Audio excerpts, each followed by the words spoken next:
Alright, so for this video, we will be discussing the paper 5.1 for May-June 2025. Let's have a look for question number 1. Okay, then we are given the mass of the bag of rice made by a company. I want you to highlight the keyword normally distributed with the mean unknown and also the standard deviation 0.14. The probability that the mass of a randomly chosen bag of this rice is less than 1.48 is 0.22. Find the value of the mu. Right, so first of all, we already know that the x, let's say the x is the mass of the bag of rice, okay? It is normally distributed with the mean unknown, but I know that the standard deviation is 0.14, right? When I write out the symbol here, the parameter inside the normal distribution should be the variance, so I will put it as 0.14 squared. They give us one important information where the probability, so we write out first the probability, the mass of a randomly chosen bag is x, less than 1.48, so less than 1.48 is 0.22. This means equals to 0.22.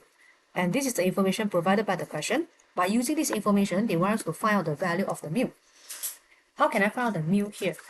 Alright, so the first step is you need to know this is a normal distribution, therefore you have to standardize it become z first before you can find out the probability, right? Okay, so I'm having the value of x. To standardize it, you have to minus the mean. Minus the mu, I don't know what is the value, divided by standard deviation. I know that the standard deviation is 0.14 and it is equals to 0.22. Alright, so for me, usually when I want to solve this kind of question, I will draw a diagram to help me. I'm having a normal distribution graph. Okay, the symbol smaller than let me know that basically when I shade the shaded area, when I want to shade the area or the probability, it should be on the left hand side of a certain value, less than. Okay, and the area that I get is a small area, which means that I have to draw a line on the left hand side and then I want to shade the area on the left. And this area is a small area where it is 0.22. Okay, so I have to make sure that the line that I draw is before the mean, before the center line here. Right, some students will ask why I cannot draw it on the right hand side of the diagram.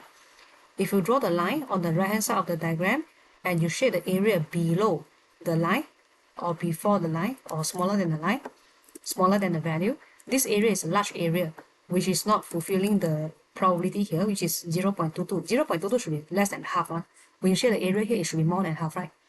This area here, right, it is already more than half, which means that this is not a correct graph for this probability. And this is the correct graph, right? For me personally, I'm trying to use the diagram always to help me. Alright, then after that, I want to know what's the big area here. The big area here will be 1 minus 0.22. And the big area that you get for this part is 0.78. And why do I need to find the 0.78? It is because of I want to use it to find the value of the z. Alright, we are given the probability and we want to find the value for the z. That means you have to use the table in the reverse way. That means you need to find out the table from the probability part, go out and find out the value of the z. Understand? Right. And if you try to have a look for our small area 0.22, the table here basically don't provide any value for probability that's less than 0.5. The smallest value is 0.5. The largest value is 0.9986 here. Therefore, it is impossible for us to use the table to find the z for 0.22. So I have to use the big area instead, which is 0.78 here. Then go back to the table, looking for 0.78. Please look for the value that's smaller than 0.78, but it is closer to it. What is the 0.78? So I think this is the value, the probability closer to the 0.78, and you need to add the 6 at the last digit here to make it become 0.78. So where is the 6 at the back? This one. Okay, and once you decide and you determine already the value that you want to get, this is the probability 0.7794 plus 0.0006. Read out the value to get the value of the z. So what is the value of the z here? 0.7. Read out the value, it should be a 7 also. Then read out the value, it should be a 2. Okay, so from here you know that the answer that you get from table is 0.772 for the value of the z. But again, when you try to draw this diagram, right, you should know that the center, the mean for normal distribution is a 0. the mean for standard normal distribution is 0. This value of z is before the 0, which means that it should be a negative value. So you put a negative here, and I try to compare this value to the value of the z in the equation that I have. So I try to compare 1.48 minus mu divided by 0.14, and I know that it is equals to negative 0.772. Then from here, you try to replace everything slowly to the other side, and then keep the mu on the left. You will get this long answer here, 1.58808. Then please correct it to 3 significant figure where it is 1.59.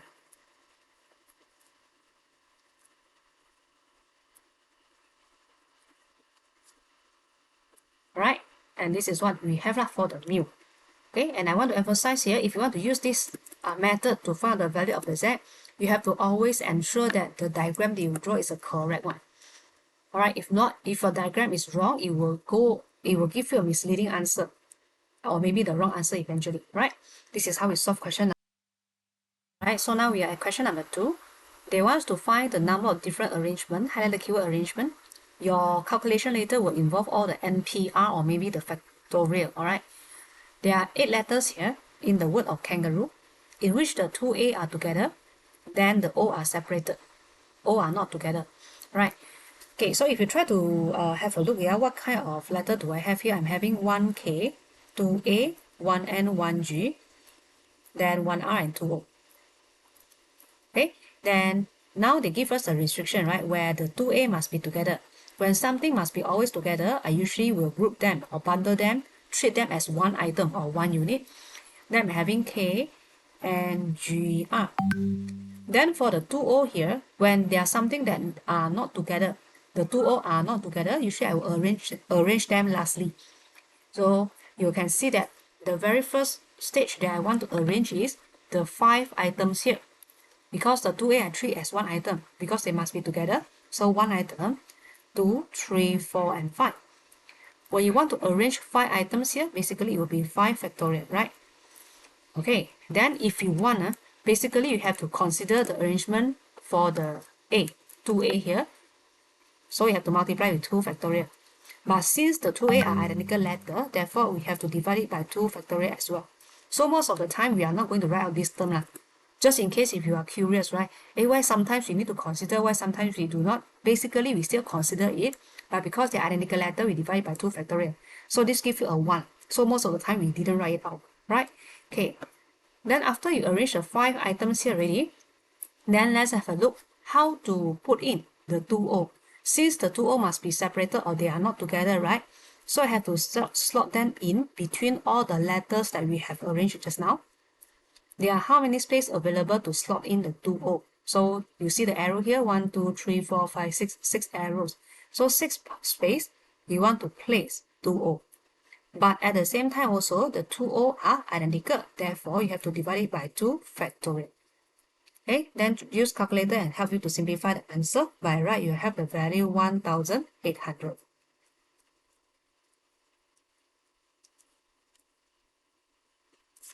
Alright, then let's continue to part B. Now I'm having a fair. So I have the keyword fair. 8-sided dice with all the faces here, the letters here. The dice is rolled repeatedly. Okay, find the probability that fewer than 6 rows of these dice are required to obtain an A. When you try to analyze this question, right, basically they are asking the probability for obtaining the first A in less than 6 rows. When you want to obtain something first time, basically that belongs to a geometric distribution. Okay, alright. So what are the formula that we usually use in the geometric distribution? When we are having the geometric distribution, there's only one parameter in the symbol, which is the P, the probability of the success. Okay, then the general formula you can see that if let's say you're having the number of trial is equals to R, then basically the formula will be Q power R minus 1 multiply with the P. That means you have R minus 1 times of failure, then followed by the last time is success. Okay, another formula that we are using very frequently is X smaller equals to R. then it will be 1 minus q power r. These are the two formula that is used frequently lah, right? But the second formula here is not provided in the formula booklet. So if you need it, I think you need to memorize it. All right. Okay, so for this question, we are interested to know the number of rows obtain an A. Therefore, we have to put in the probability of obtain an A in single row first. There are two A. So like what I showed you just now, there are two A's here, right? And total there are 8 letters. So 2 out of the 8 will be 1 over 4. Then they want to find the probability. So probability means P. The number of row is 6. So X fewer than 6, less than 6. Then what's the probability for X smaller than 6? Okay. If you have a look for the formula that we have here, I have X smaller equals to R. But here in our symbol here, they're interested for us to find X smaller than 6. To apply this formula, we have to modify the question or maybe modify the symbol a little bit. X smaller than 6 also having the same meaning as X smaller equals to 5. Because in geometric distribution, it is a discrete random variable, right? Yeah. So smaller than 6 means not include the 6. You can also write as X smaller equals to 5. And now your R will be the 5 here. Your R will be the 5. Therefore, to calculate the probability, it will be 1 minus Q. This is the P. And the Q should be 1 minus 1 over 4, which is 3 over 4. And then power R. So you need to have the power 5 here. And answer is 781 over 1024. Or you can keep it into 3 significant figure where it is 0.763. Alright, and this is what we have for the part B. Okay, and next one, let's have a look for part C. For part C, find the probability that the second A is obtained on the 6th row of the dice. What's the meaning for this question? So if you have 6 rows here, 1, 2, 3, 4, 5, 6, the second A must be here. So that means this is the last A. The second A, the second A, 1, 2, 3, 4, 5, 6. Then how about the first A? The first A will appear anywhere in the first 5 rows. So here got 1A. Then the other letter is not important. I only focus on A or non-A only, right? So for the first 5 rows here, you have 1A, can be anywhere, but the last row, the 6th row must be the A. So that the 6th row here is the second A, okay? And to calculate the probability, since we are looking for 1A in any of the first 5 rows, it belongs to binomial distribution where you are having 5 rows, and to get the A, okay, then and the probability of getting the A out of the 5 rows, 1A out of the 5 rows, it should be, we are looking for X equals to 1, okay? So when you're having a binomial distribution and you want to find the probability for X equals to 1, it will be what? It will be 5C1 P power 1. So 0.25 or 1 over 4 power 1. Then 0.75 power 4. These are the probability for the first 5 rows. That means for 5 rows here, I'm interested to get 1A and some 4 other letters. After that, the last row, the 6th row here must be the A. Therefore, the probability must be 0.25. Okay. Then again, by using calculator one more time, you'll be getting this as a final answer, 405 over 4096. Or you can make it into 3 significant figure where it is 0.0989.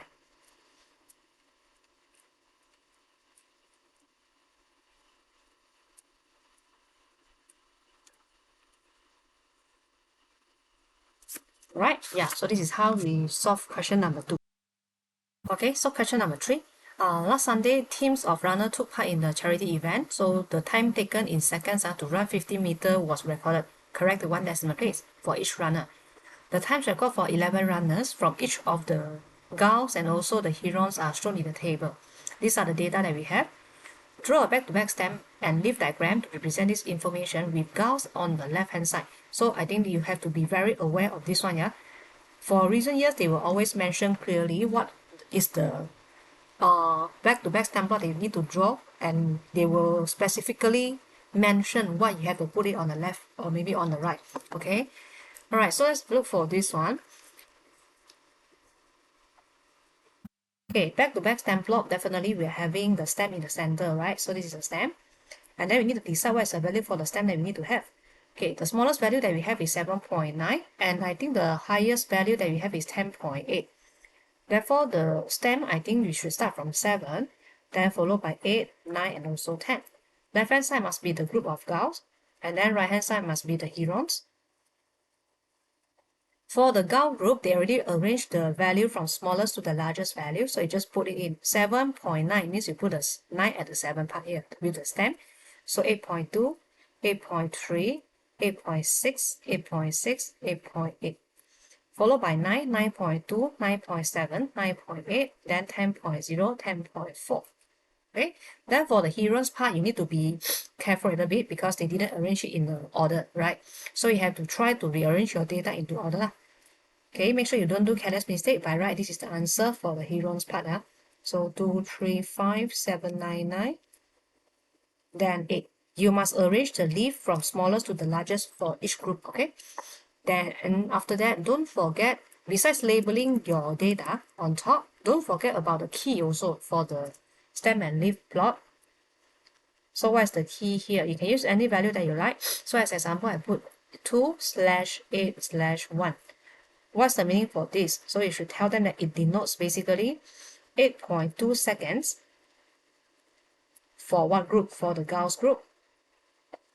And also 8.1 seconds for herons.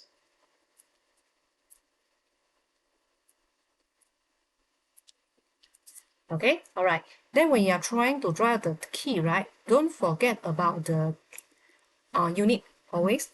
Then also please mention clearly the data is for which group one. Right, and this is what we have for question number 3A. Then let's continue further. 3B. They want us to find the median and also the interquartile range of the times of the runners from the gulls. Okay, so median and interquartile range. Let's have a look for the median. Since they already arranged our value from smallest to the largest, okay, for our syllabus, basically for all the ungrouped data, median and interquartile range, we just use a very basic method where median will be the center. Where's the center for the 11 data? This one. Because in front got 5 data, at the back also got 5 data, right? So this is exactly in the center or in the middle. So the median will be the 8.8. Okay, so median is 8.8. Or you can write 8.8 seconds if you want.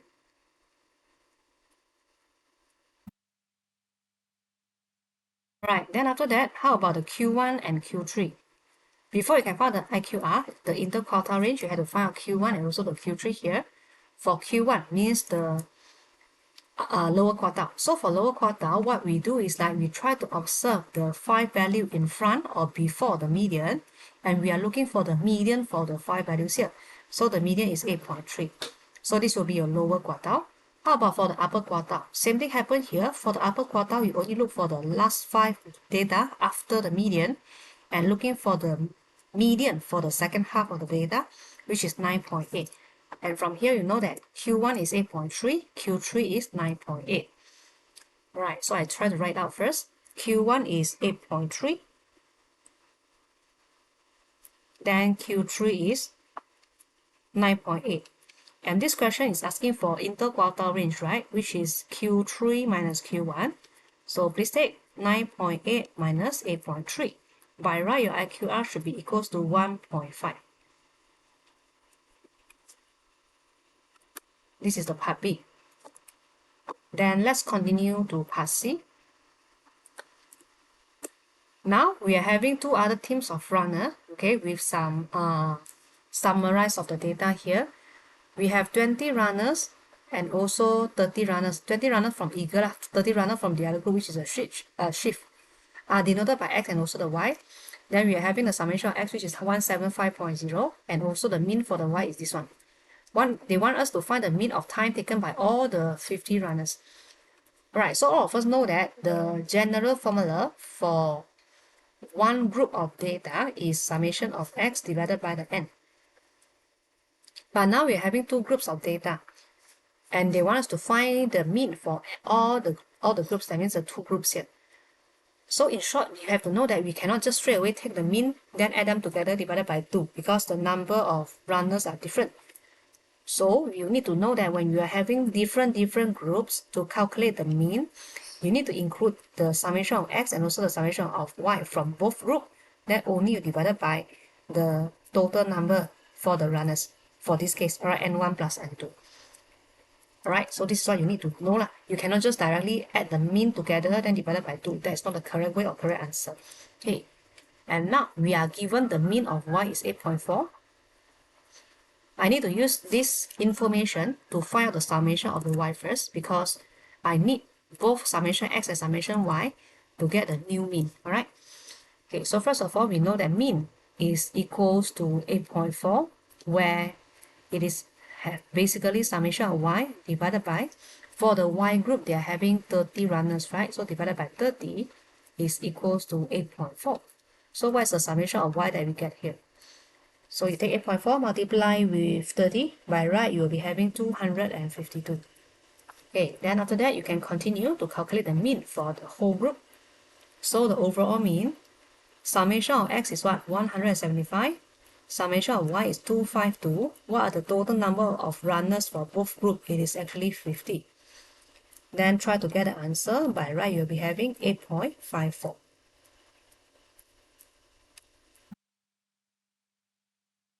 Alright, then how about for part D? For part D, then now they give us also the summation of x squared. Then they give us the value for standard deviation of all the 50 runners, which is 1.38. Then find the value of summation of y squared, correct your answer to one decimal place. So similar to what we have in the mean. When they are talking about standard deviation or variance, you cannot just straight away tell me that, oh, to get the variance or standard deviation for both groups, you just add them together divided by 2. Again, it's not the correct one. So you need to know what is the variance formula, okay, or maybe the standard deviation formula lah, because they give us a standard deviation here. What's the value standard deviation formula for two groups? If let's say I have the two groups here, you need to know that you have to take summation of x squared plus summation of y squared divided by the total number of the runners, then minus the mean for both groups, and then square. Okay, and now let's have a look here. We are given this one, standard deviation is equals to 1.38. If I try to apply it in my formula, I will be having 1.38 equals to summation, the square root of what? Summation of x squared, 1823, plus the summation of y squared, where I don't know what is the value, divided by 50, then minus the mean that I have in the previous part for both groups, 8.54. Put it 8.54, then square it. Okay, then simply you slowly simplify the value. For me, I try to square both sides to get rid of the square root. Then I bring the negative 8.54 square to the other side, and I will get this value 74.836. Then after that, slowly move all the value on the left to the right. My summation of y square should be 1918.8, and have to remind you all that the answer requested for one decimal place for your final answer here. So I think this will be my final answer. Alright, yeah, so this is how we solve question number 3. Alright, so question number 4. Every Saturday, a particular committee hosts a puzzle event. To raise money for the new leisure center, the competitor attempt to solve a puzzle as quickly as possible. So we are having 600 competitors took part. Then the time taken to complete the puzzle were normally distributed. So I think you have to highlight the keyword normally distributed with the mean and also the standard deviation. So first of all, let's make the x as the time taken to complete the puzzle, and we know that it is normally distributed. 32.4 is the mean, and also 2.5 is the standard deviation. I need variance, so I put it as 2.5 square here. How many competitors would you expect to have time within 1.2 minutes of the mean time? Alright, so we have time. Time means the x. Within 1.2 minutes of the mean time means that we want to know the difference between time and also the mean time is within. Within means less than 1.2. Okay, but when we are talking about within 1.2 minutes, yeah, time of the mean time, time from the mean time, it actually means that our time can be less than the mean, or it is possible also that we are having the mean less than the time. So we can also write in two ways here, either it's x minus mu or mu minus x. All right, because they actually want to know that if let's say this is the mean, so your x is here, then the x between the x and the mean is actually smaller than 1.2. Then your x might be somewhere here also. And also for this one, the distance is also less than 1.2. So in short, when you want to write x minus mu and also mu minus x, right? For me, I will always put it into a modulus form where it will become modulus x minus the mu. So this basically means that the magnitude of x from the mean time or mean time from the x is, if I put less than 1.2, then here will be less than 1.2, okay? Right, so I will put it in this way, yeah? Modulus x minus mean smaller than 1.2. So please take note on the modulus here. Okay, I have already mentioned the reason just now. So I want to have modulus x minus mu smaller than 1.2 because of the word within. 1.2 means less than 1.2. Okay, first step, we try to expand the modulus form. We are having negative 1.2 x minus mu, then 1.2. Okay, then now I want to take negative 1.2. For this one, right, I had to divide it by standard deviation because x minus mu divided by standard deviation, then I got the z.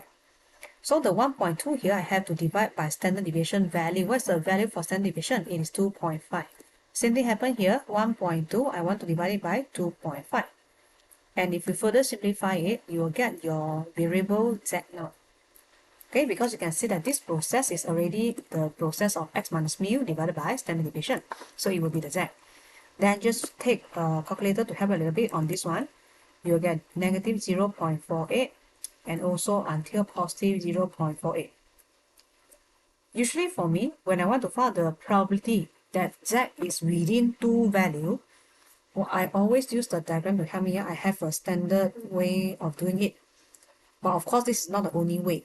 Right, so I'm having negative 0.48. So let me draw a line. This is negative 0.48 and this is positive 0.48. And I want to get the answer or the probability for this part. And to get the probability for this part, this one basically means this one, the equation here, right? Z is between negative 0.8 to positive 0.8 and our graph looks something like this. And to find the answer, I need to take this blue color area. How can I write out this blue color area? When I want to write it out, basically it should be the probability of z smaller than 0.48. Then to get the shaded area, I need to minus this green color area. How can I write out this green color area? It is z smaller than negative 0.48. Okay, every time when I have any calculation or the probability that's bounded between two values, this is a general formula that I'm using. Okay, so I use z smaller than the value at the back minus z smaller than the value at the front. Okay, then let's have a look. What's the value for z smaller than 0.48? Go to the diagram table, 0.48, looking for 0.4. This is a 0.4, right? Where's the 8 here? It is 6844. Okay, so 0.48 is 0.6844, right? Okay, if we go back to the question here, probability of z smaller than 0.48 is 0.6844. Okay, then minus z smaller than negative 0.48 is same as positive 0.48. So to get the answer, you should have take 1 minus 0.6844. Okay, so all this involve a little bit of your basic knowledge on the diagram and also area. Please go and revise it if you can't really understand what am I mentioning here or how to get the value here, right? Okay, then when you simplify, you have 461 divided by 1250. But for this question, they are not asking for the probability, but they're asking for the number of competitors. We have this probability Therefore, the number of competitor is, you have to take the probability, multiply with the total number of competitor, which is 600. And you will get 221.28. Then competitor means it should be an integer, so it can be either 221 competitors, okay, or if you want to round up also can, because marking scheme basically accept both answer, either is 221 or 222. Okay, so marking scheme accept 222 as well. You can either round up or round down, right? Yeah, so this is how we solve the question number 4A. Then let's continue to 4B.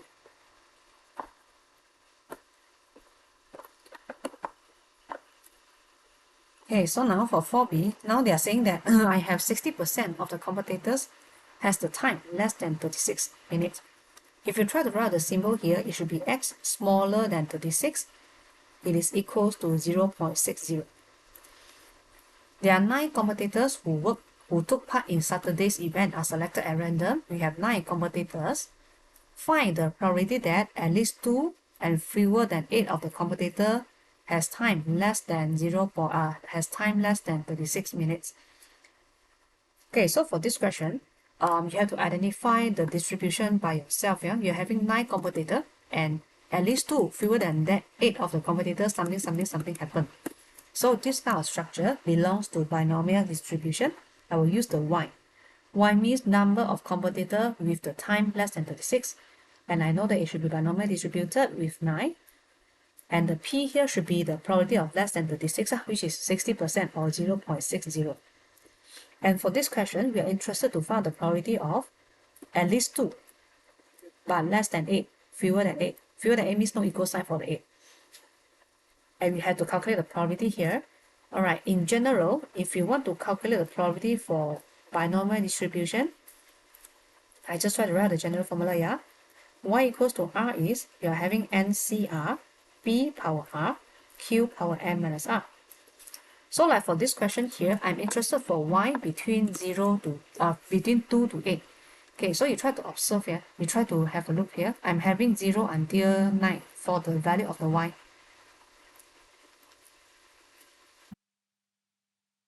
Okay, then they say your Y is from 2 but less than 8.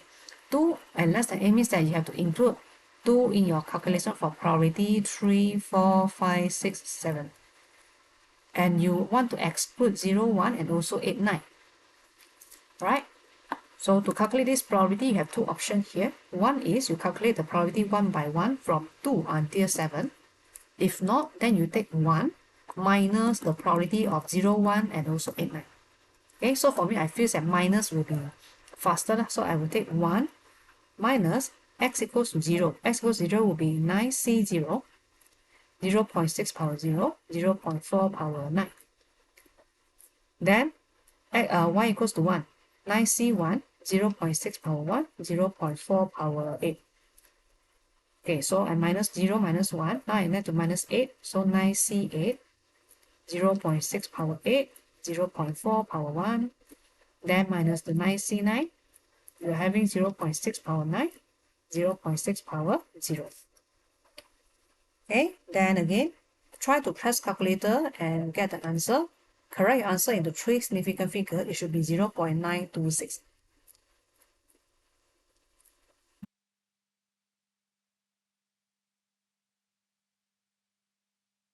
Alright, so this is what we have for part B. Then let's continue to part C. Part C. Okay, so for part C, we are having 80 competitors now.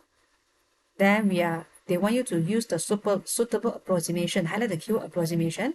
Find the probability that more than 50 of this competitor has the time less than 36. So basically, it's still the same like just now. Just now you're having 9 competitors, then 2 to 8 something happened.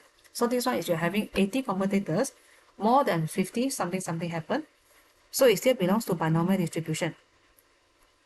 But now you're having 80 with the probability of 0.60 because we are still looking for less than 36 minutes one.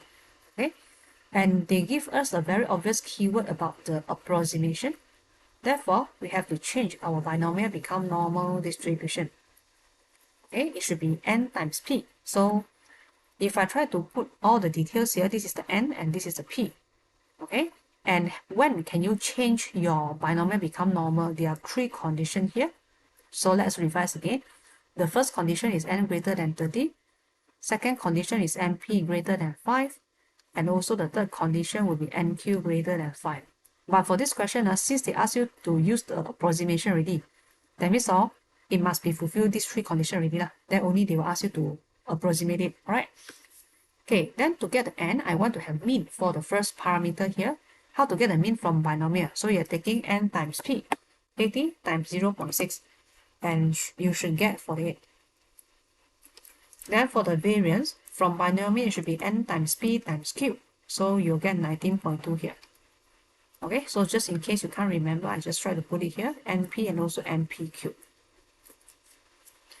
Okay, then let's continue further. I want to calculate the probability for Y more than 50. More than, there shouldn't be equal sign, so more than 50 here. Right, then if more than 50, you need to know that this is binomial distribution. It belongs to discrete random variable. Therefore, normal, it is continuous random variable. Okay, so from discrete, when you want to change it become continuous, you have to apply continuity correction, right? So how to apply continuity correction in this case? Okay, so you draw a few line here. Then maybe you try to put in the value for Y near 51. So I'm having 48, 49, 50, 51, and also 52. When they say greater than 50, that means 50 is not included. You have to calculate the probability for 51 onwards. And the continuity correction is the 0.5 is the line that is slightly earlier than the area that I want to find. Okay, to cover the whole area that I want to find. So if according to the diagram here, this value is between 50 to 51. So the value should be 50.5. So I will write this as continuity correction 50.5 here. Okay, then after you get a continuity correction, next step only you try to continue to find out the probability lah.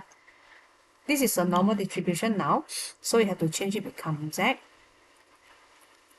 How to standardize it? You have to take 50.5 minus the mean. Mean is 48 divided by standard deviation, so you will be having square root 19.2. Alright, then what is the value for the Z here? Z will be greater than 0.571. Then to find the area, you have to take 1 minus the value that you get from the table. Looking for 0.571. So again, look for the value of the Z 0.5. 7 is this one, 0.571. So you are taking 7157 plus 3 at the last digit here. You'll be having 7160.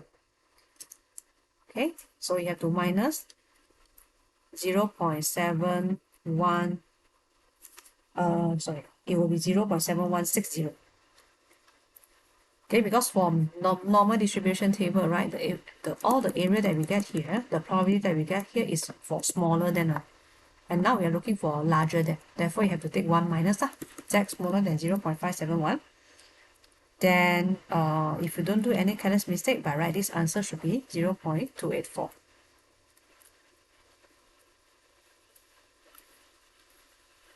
Right? Yeah. So this is how we solve question number 5. Oh, sorry. Question number 5. We are having 20 musicians, and then there are 9 guitarists, 6 pianists, and also 5 drummers. 6 musicians are selected, highlight the keyword selected. Later, when you want to calculate anything, usually or most of the time, okay, because of the word selected, then your step should be NCR. Alright, you are using the combination for the calculation, right? From these 20 to perform at a constant. Find the number of different ways in which the 6 musicians can be selected if there must be at least 3 guitarists, at most 2 pianists, and also at exactly 1 drummer. Alright, when you're having different group like this, from here I can see that I have more than 1 possible cases for me to select all the musicians here. Therefore, I try to list out case by case. I'm having 9 guitarists, 6 pianists, and also 5 drummers.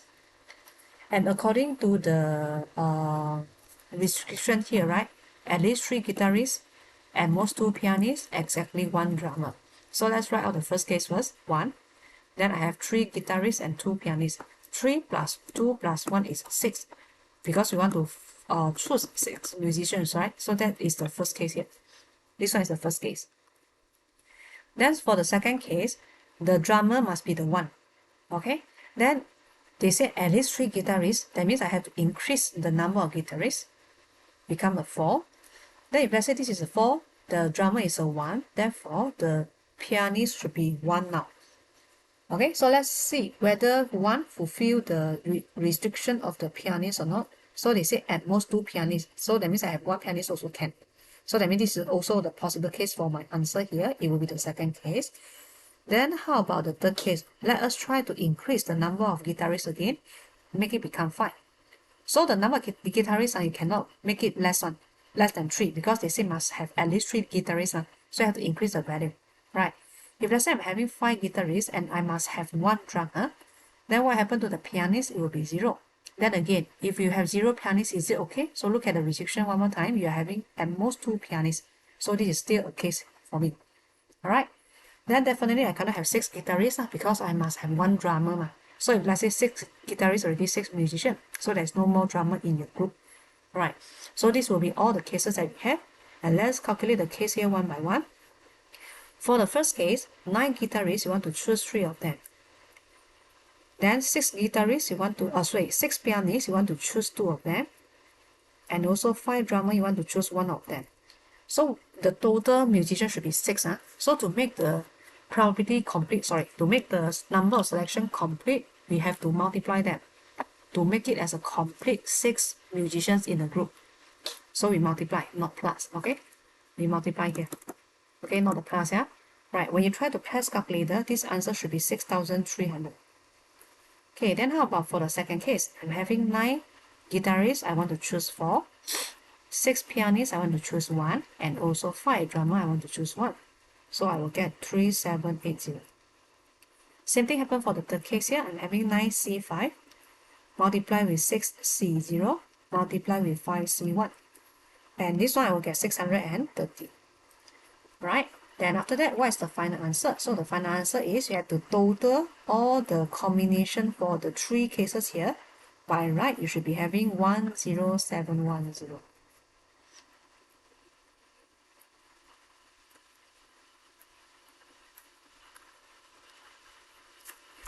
Alright, yeah, so this is what we have for part A.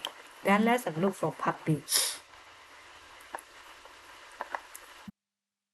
For part B, now I want to have 3 bands. 3 bands will be selected from the original group of 20 musicians. Each band will consist of 3 guitarists, 1 pianist, and also 1 drummer. No musician can be in more than 1 band. So this sentence tells you that the number of musicians cannot be repeated. So that means if it has been selected for band 1, then it cannot be selected for 2 and 3. Right? Okay. The first band selected will play a concert at France. Then second one will be played in Italy. Then the third will play in Spain. Then find the Spain. So find the number of different ways which these 3 bands can be selected. Alright, so let us have a look. In total, I'm having 9 guitarists, then 6 pianists with 5 drummers. And now to form the group, I want to have 3 guitarists, 1 pianist, and also 1 drummer. Okay, then let's have a look for our band 1. There are 3 bands. Okay, so there are 3 bands. So let's find out the probability, the number of combination for first band, second band, and also the third band. To select the member from first band, it will be 9. You want to choose 3. Multiply with 6 pianists. You want to choose 1. Then 5 drummer. You want to choose 1. And this answer will be 2520. Okay. Then for the second band, because the guitarist has been selected just now, the number is 3, right? So that means 3 guitarists has been selected, left only 6 of them. So to form the second band, you will be having 6C3. multiply with, this one has been selected, so left 5 only. 5 pianists, we want to choose 1. Then for drummer also the same, you have remaining 4 drummer, you want to choose 1 only to form the second band. And from here, you will be getting 400. Then for the last one, the third group is, you select another 3, right, from the guitarist. So now left only 3 guitarists. So it will be 3C3. For the pianist, you still have 4 remaining, so 4C1. For drummer, you still have 3 remaining, so 3C1. And from here, you multiply them, you'll get the answer 12. Then what is the total ways of the number of selection? Okay, so let's have a look again. They did mention that the first band selected will play a concert in this country, second band in Italy, third country in Spain, right? They're asking for number of different ways in which these 3 bands can be selected. So now, after you select the band, you also need to consider the venue that they play the concert. So they're having 3 different concerts here to make the cases complete. Okay, that means band 1 play at somewhere, band 2 play at somewhere, band 3 play at somewhere. The total weight should be 2,520 for the first band, multiply with 400, then multiply with 12. And the answer for this one would be 12096,000.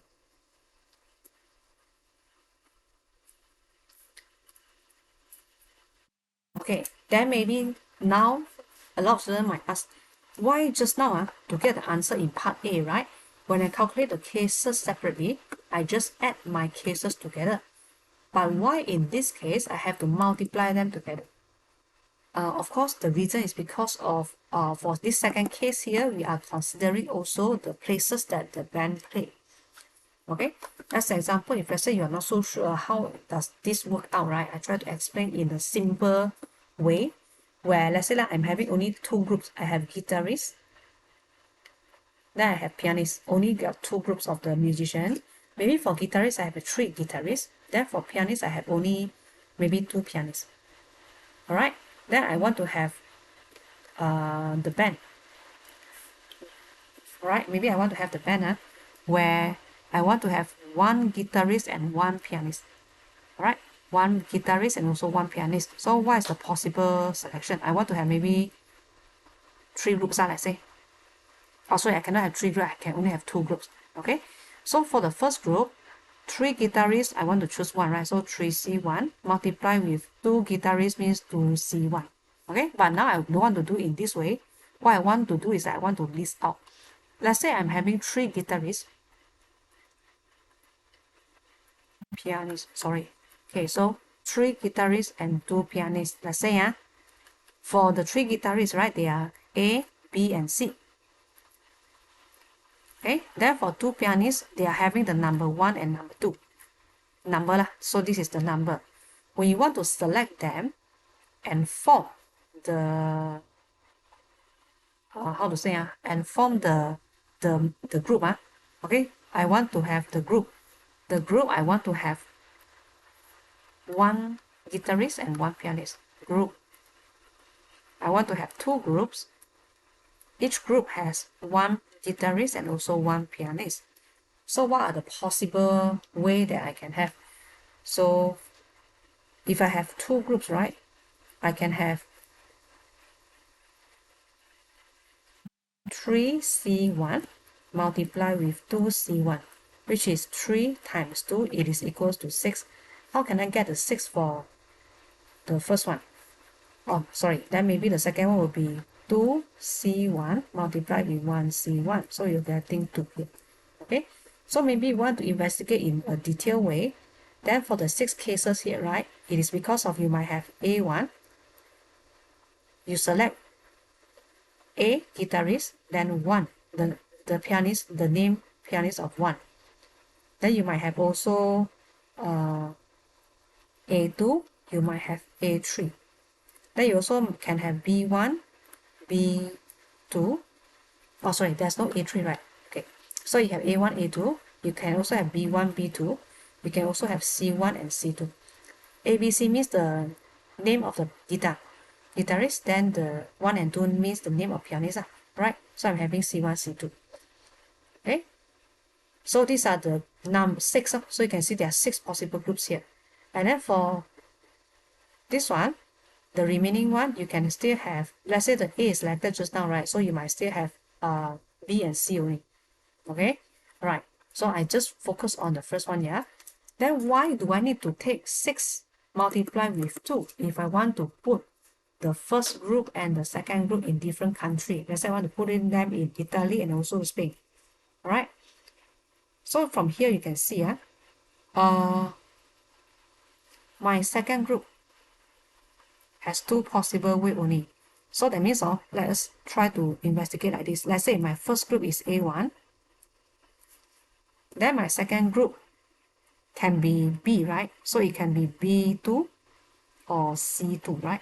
It cannot be C1 because 1 has been placed in the first group. Okay, so A1, B2, and then A1, C2. Then if you're having the first group is A2, then what will happen? You also have B1, then C2, or C1. Then for B1, what do you have here? You'll be having A2, C2. Then for B2, you'll be having A1 and C1. So you can see that one group in the first group, okay, the first combination in the first band or first group, you need to multiply with 2. Okay, then the second group also need to multiply with 2 if you want to put them in a different country. Then the third group multiply with 2, then fourth group multiply with 2, and for first pattern you're having 6 group. Eventually you'll be having 6 multiply with 2. So 6 multiply with 2 means that you're taking the number of the first group multiply with the number of the second group. So that's the idea, right? So that's the reason why in this example, we are going to multiply the number of combination for 3 groups but not adding only. It is because of you need to assign the groups to different country. Okay, so for your first group here, then the other group into the other country will be this selection. So first one multiply with 2. The number of combination is 2 for second group. And since we are having 6 group in the first part, therefore you have to take 6 times 2 to get all the combination that you want to assign them into the different country. So I hope that this will help you to understand slightly better why we actually multiply, okay, the number of combination here. Right, yeah, so this is how we solve question number 5. Alright, so we are now at the very last question for this paper, question number 6. We have a bag with 10 marbles and then 4 are red, then 6 are blue. There are 2 types of color only, red or blue. 4 marbles are selected, highlight the keyword selected, from the bag at a random without replacement. Then the number of random x denotes the number of blue marbles selected. Show that p x equals to 2 is 3 over 7. Alright. I want you to highlight the keyword selected. When I want to calculate the probability for this one, I will basically using combination, right? Okay, so let's have a look here. X equals to 2. That means you are selecting 2 blue marbles. X means number of the blue marbles. So X equals to 2 means 2 blue marbles. If you want to get the probability for 2 blue marbles, that means you have 4 marbles in total. 2 are red, 2 are blue. So from the red marbles, there are 4. You want to select 2 of them, so 4C2. Then multiply with 6 blue marbles, you want to select 2 of them, so 6C2. Divided by, because they're asking for probability, right? So you have to divide it by the total selection without restriction. You're having 10 marbles in total, and you want to select 4 in total also, without looking at the color of the marbles, so it should be 10C6. Oh, sorry, 10C4. Okay, then try to press calculator. By right, it should be no problem for you to get this value, which is 3 over 7. Alright, then let's proceed to part number B. So for part number B, they are asking us draw up the probability distribution table for x. Okay, so before I can set up the table, I need to figure out what is the possible value for the x. When you select 4 marble, right, it is possible that you have 0 blue marble, sorry, because x is the number of blue marble. So 0 blue marble. So you might have 0 blue marble and 4 red in this case. Okay, then x equals to 1 means you're having 1 blue marble. You also can have x equals to 2, which is 2 blue marbles. You can have x equals to 3. You also can have x equals to 4. Right, so you need to list out the possible value for the x first. Then let's have a look for x equals to 1. So, x equals to 0. Okay, so again, yeah, when x equals to 0 means 0 blue marble, it also means that you're having 4 red marbles. That means the marbles selected are all the red. Okay, so 0 blue and 4 red. When you want to calculate the probability, you have to use a combination. How many red do you have in total? 4. We want to select all of them. Then for the blue marble, we only select 0 of them, because number of blue marble is 0, right?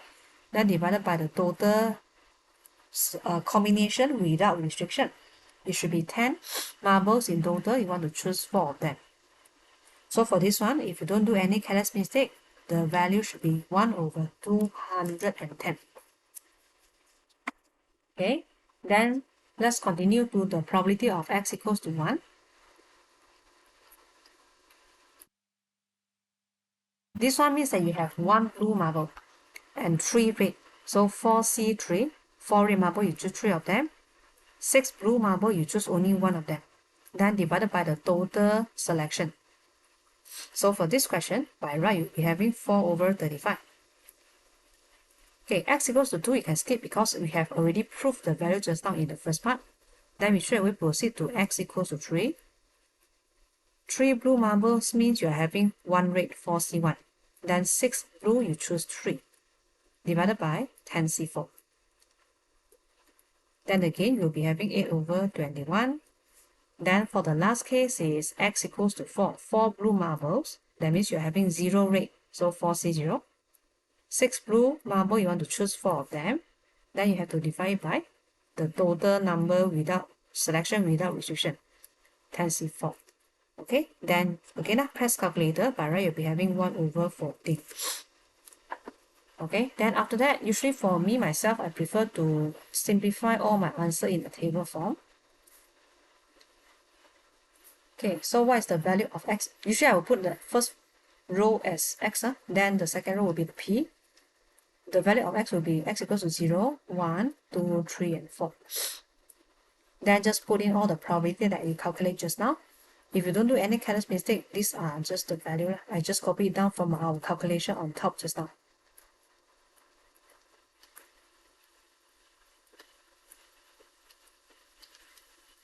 Okay, then besides this, if you want to double check your final answer, you can always do this to check your answer. Please add all the probability together and see whether is it equals to 1 or not. If it is equals to 1, then very likely your answer is the correct answer.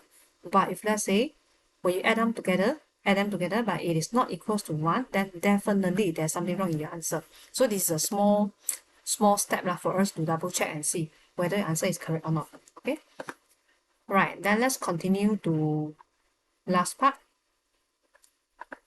number C. Okay, so for part number C, before I continue, I will copy down this one first. I think very likely we need to use this later. Okay, copy, then paste. Okay, I put it here first, just in case I need it, then later I can show you. Okay, then let's have a look for part number C. They want us to find the probability that at least 2 marbles are blue. So 2 blue, at least 2 blue. Highlight the keyword given that at least 1 red, at least 1 blue. Okay, so the keyword given that is an important word here. This is actually a hint for conditional probability.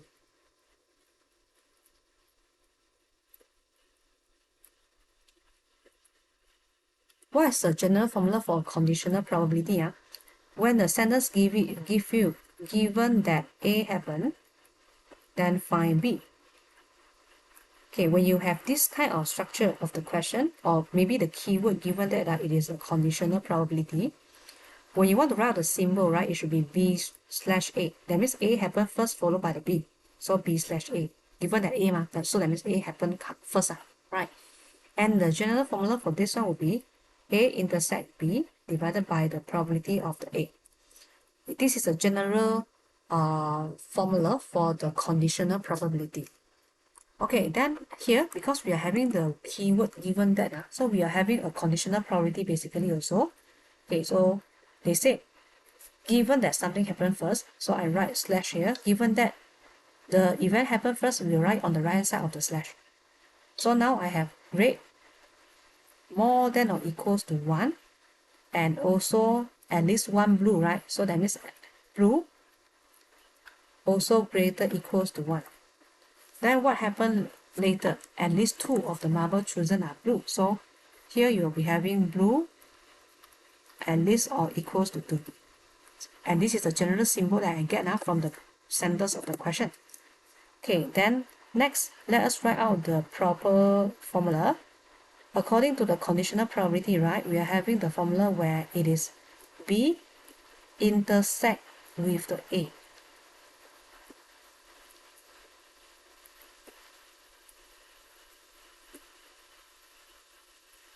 Okay, then divided by the probability of the A.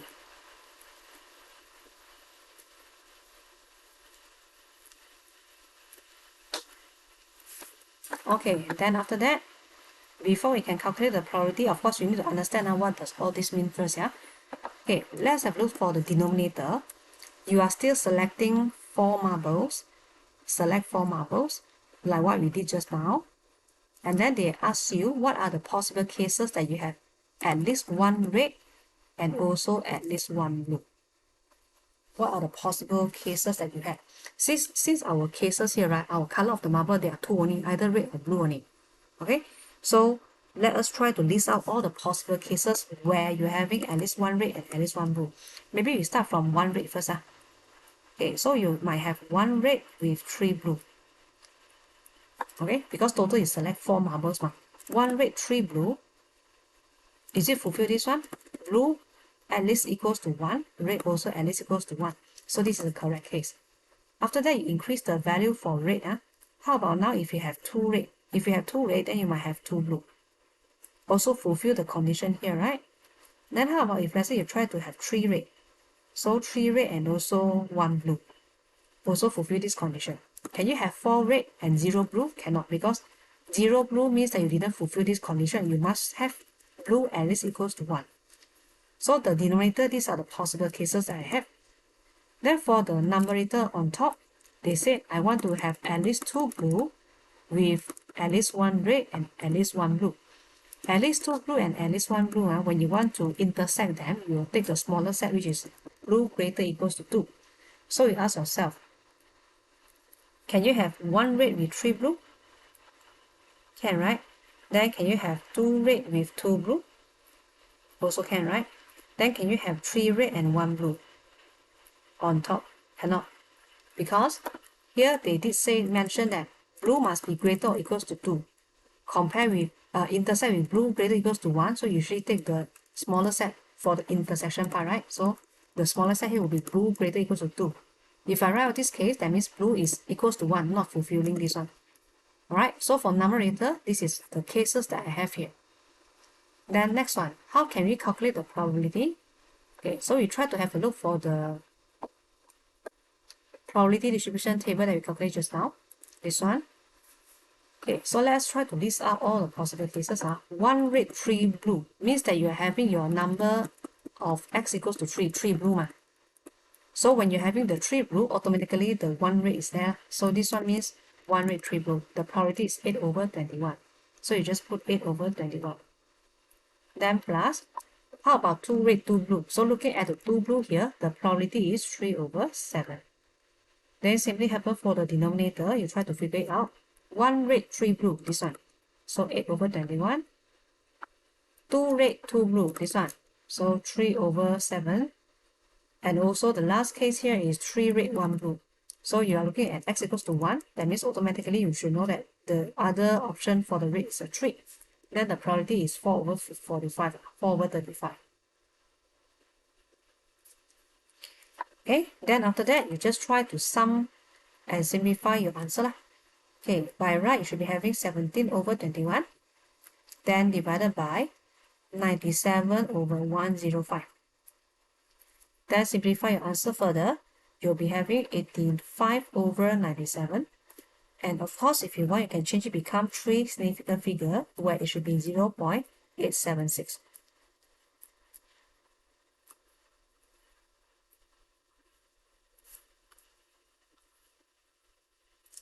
Alright, yeah. So this is how we solve the probability that involve the conditional probability. Alright, and this is the end of the of this paper 5.1. Thank you very much for watching the video.